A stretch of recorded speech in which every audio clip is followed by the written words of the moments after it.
How do I control the suction and the brush roll on my Riccar R27 cordless vacuum? Hey, Josh from Riccar here. We're gonna explain how these switches work and what they do and how to maximize the performance on your cordless Riccar vacuum. The on-off switch, pretty basic. You turn it on, power is gonna turn on. It's going to default to the low power setting, which is gonna give you the most battery runtime. Then if you want to boost that runtime and go to max power, you push the button here, the lower button, and it's gonna go to high.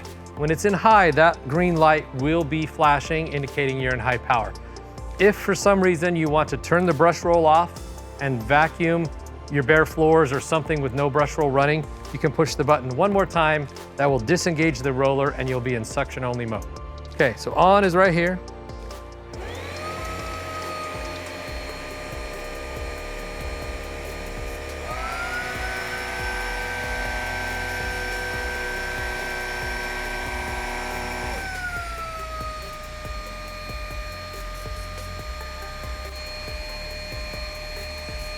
So you have three choices when you're using your cordless Riccar vacuum: low, high, and then the brush roll off.